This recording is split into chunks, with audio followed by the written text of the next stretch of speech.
Hello students, in the previous lecture we have seen if the three forces are in equilibrium, then they are represented in magnitude and direction by the sides of the triangle taken in order. Or also we have proved that if the three forces P bar, Q bar, R bar are represented in magnitude and direction as the sides of the triangle, then they are in equilibrium. So also we have seen the polygon of forces. Polygon means if P1 bar, P2 bar, P3 bar up to P6 bar are represented in magnitude and direction as the sides of the polygon, then these forces are said to be in equilibrium, and also it's conversely. Now today, first of all, we will prove an important theorem, that is the Lami's theorem. Now what is this? If the three forces of magnitudes P bar, Q bar and R bar acting on a particle are in equilibrium, then each of these proportional to the sine of the angle between other two. For example, suppose the alpha. Alpha is the angle between this Q bar and R bar. This beta is the angle between P bar and R bar. And gamma is the angle between these two forces P bar and Q bar. If three forces of these magnitudes are in equilibrium, then each of these angle is proportional to the sine of the angle between two. That is, P upon sine of alpha is equal to Q upon sine of beta is equal to R upon sine of gamma. Now what is alpha? Angle between Q bar R bar. This is the notation to write the angle between that. So angle between Q bar R bar, alpha. Angle between R bar P bar, beta. Angle between P bar and Q bar, that is the gamma, that is shown in the figure here. This is gamma, P bar and Q bar. This is the beta between this P bar and R bar, and this is the alpha, that is this R bar and P bar. So here we have to show. So what is given? Given that this P bar, Q bar and R bar are in equilibrium. So let us prove this theorem first of all.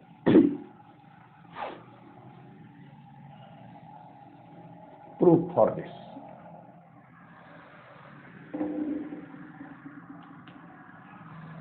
Proof for this.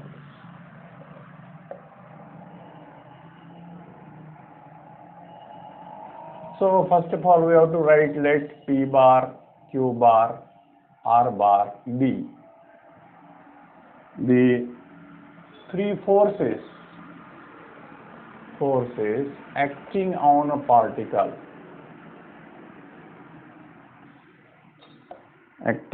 particle, O. Now what is given here? It is given that since P bar, Q bar and R bar, these three forces are in equilibrium.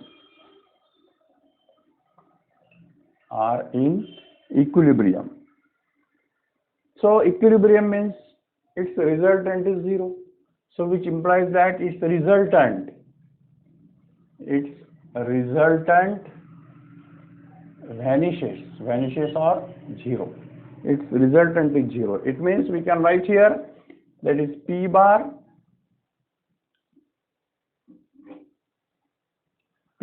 plus Q bar plus R bar is equal to 0 bar. And this is our equation number 1.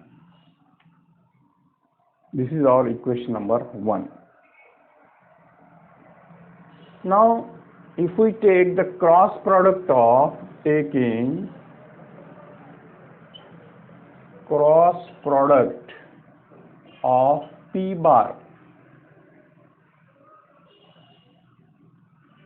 bar with this one, so that will be P bar cross P bar plus Q bar plus R bar is equal to P bar cross 0 bar.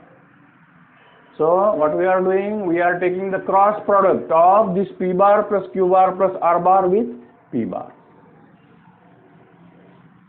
So let us simplify this. Now here P bar cross P bar plus P bar cross Q bar plus P bar cross R bar and is equal to P bar cross 0 bar means that is 0 bar. Now P bar cross P bar plus P bar cross, now P bar cross P bar, we must know in vectors, if the angle between that is 0, then its cross product is 0, because cross product means we know that A bar cross B bar, that is mod A bar mod B bar into sine of that theta into n cap, and theta is the angle between that A bar and B bar. But here P bar and P bar the same vector, therefore the angle between is 0, and therefore here this P bar cross P bar is equal to 0, so which implies that P bar cross Q bar plus P bar cross R bar is equal to 0 bar. Why? Because this P bar cross P bar is equal to 0. Now this also we can write, which implies that this P bar cross Q bar minus, this is P bar cross R bar. If we take its negative, that is we can write R bar cross P bar, that is equal to 0 bar, and which implies that P bar cross Q bar is equal to R bar cross P bar. P bar cross Q bar is equal to R bar cross P bar. It means these two are same, and we know that when the vectors are same, then their magnitudes are also same. So which implies that mod P bar cross Q bar must be equal to mod R bar cross P bar. So now what is this P bar cross Q bar? That is mod P bar into mod Q bar into sine of gamma, and that is equal to mod R bar into mod P bar into sine of, that is beta, sine of beta, that is P Q sine of gamma is equal to R P sine of beta, and which implies that this PP cancels, so Q upon sine beta is equal to R upon sine of alpha. So this is our equation number 2. Q upon sine of beta is equal to R upon sine of alpha. Now similarly we can take the cross product of 1 with Q bar, and then we get R upon sine of beta is equal to P upon sine of alpha, equation 3. And from 2 and 3 you will get P upon sine of alpha is equal to Q upon sine of beta is equal to R upon sine of gamma. So in this way we have proved this Lami's theorem.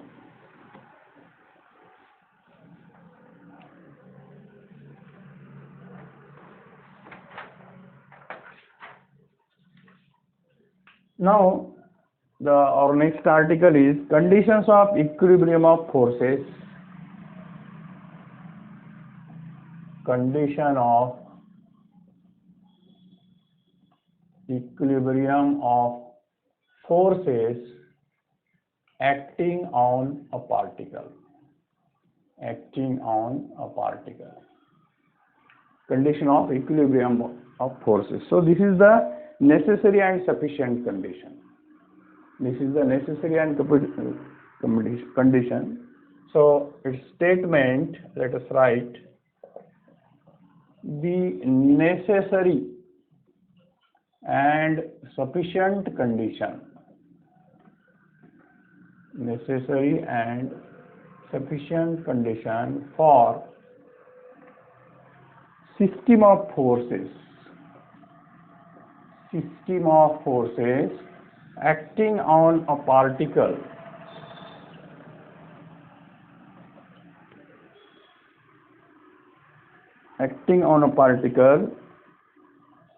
is to be in equilibrium,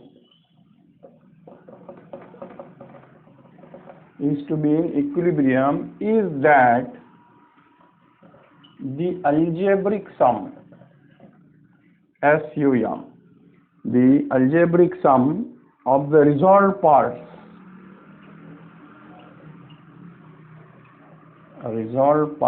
of given forces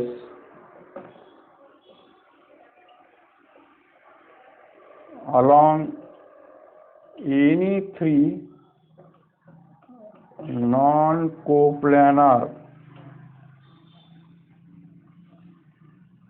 directions must be zero or vanishes. So this is the condition of equilibrium, necessary and sufficient condition. That is, the necessary and sufficient condition for system of forces acting on a particle is to be in equilibrium is that the algebraic sum of resolved parts of given forces along three non-coplanar directions must be zero. So this is the necessary and sufficient condition. So first of all, let us prove the necessary condition. Necessary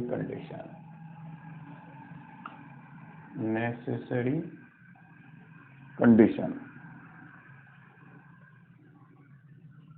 So let the number of forces P1 bar, P2 bar up to Pn bar are in equilibrium.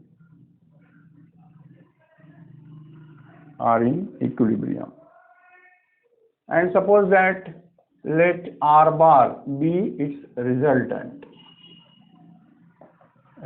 Just try to understand this theorem, because I am providing PDF with this video, so you can make notes from that. So just try to understand. So let R bar be the resultant. P1, let P1 bar, P2 bar, Pn bar all are in equilibrium, and let R bar be its resultant. So we know that if the forces are in equilibrium, then its resultant vanishes. So here R bar, that is equal to P1 bar plus P2 bar plus so on plus Pn bar must be equal to 0 bar. So this is our equation number 1. Or that we can, that is R bar is equal to 0 bar. R bar is equal to 0 bar.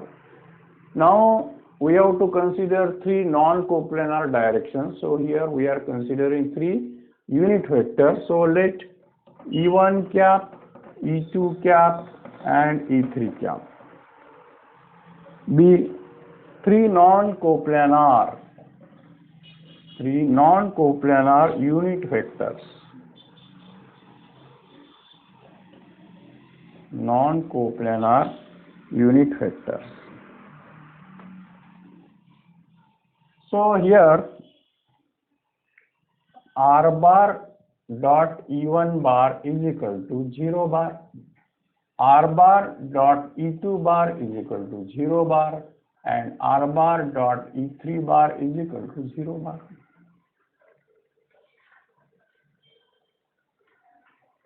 That is, the resolved part along any direction vanishes. But what is R bar? R bar means P1 bar plus P2 bar plus so on plus Pn bar. So here this R bar dot E1 bar is equal to 0, which implies that P1 bar plus P2 bar plus so on plus Pn bar dot E1 bar is equal to 0 bar. So which implies that P1 bar dot E1 bar plus P2 bar dot E1 bar plus so on plus Pn bar dot E1 bar is equal to 0 bar. Now similarly from this R bar dot E2 bar equal to 0 bar. So from that again P1 bar plus P2 bar plus Pn bar dot here you can write E2 bar is equal to 0 bar, and from that P1 bar dot E2 bar, P2 bar dot E2 bar, Pn bar dot E2 bar equal to 0 bar. And again from this you can write P1 bar dot E3 bar plus P2 bar dot E3 bar plus so on, plus Pn bar dot E3 bar is equal to 0 bar. It means the resolved part vanishes separately. So hence algebraic sum of the resolved parts of the given forces along any three non-coplanar direction vanishes. So this proves the necessary part of this theorem. Now sufficient condition.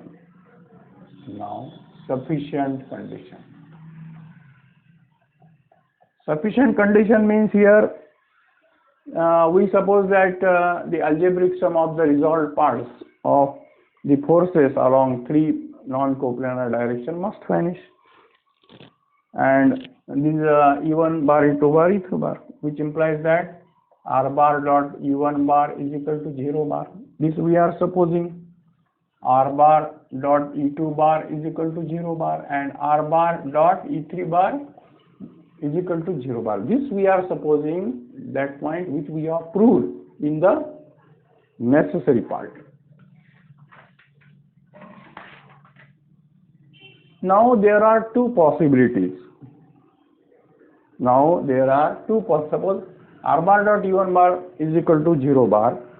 So there are two possibilities, either R bar is equal to 0 bar or R bar is perpendicular to E1 bar, R bar is perpendicular to E2 bar, and R bar is perpendicular to E3. All of you know that when the dot product of vector is 0, A bar dot B bar is equal to 0 when the angle between them is 90, that is A bar is perpendicular to B bar. That is there is one possibility, and another possibility if one is 0 bar dot B bar, then that is 0 bar. It means there are two possibilities here, either R bar is equal to 0 bar or R bar is perpendicular to E1 bar, R bar is perpendicular to E2 bar, and R bar is perpendicular to E3 bar. But R bar will not perpendicular to all these unit vectors because they are non-coplanar, and therefore there is a possibility only R bar is equal to 0 bar. But this is only possibility, but we have to show this, and we will show this by the method of contradiction. Of course we have possibility R bar is equal to 0 bar, but we have to prove that. So let us suppose that R bar is not equal to 0 bar. Suppose R bar is not equal to 0 bar. Then what happens? Then R bar will be perpendicular to E1 bar, E2 bar, and E3 bar. And if it is perpendicular to, but E1 bar, E2 bar, E3 bar, they are non-coplanar, and as it is perpendicular, then R bar will be parallel to, then if R bar is perpendicular to E1 bar, E2 bar, E3 bar, then this E3 bar is parallel to the plane of E1 bar and E2 bar. But we have contradiction to the fact that E1 bar, E2 bar, E3 bar are non-coplanar vectors, and so this contradiction proves that R bar must be equal to 0 bar. That is, the system of forces is in equilibrium. So in this way we have proved that the necessary and sufficient condition for the system of forces acting on a particle is in equilibrium is that the algebraic sum of the resolved parts of the forces along any three non-coplanar directions must vanish. So with this theorem today we stop here.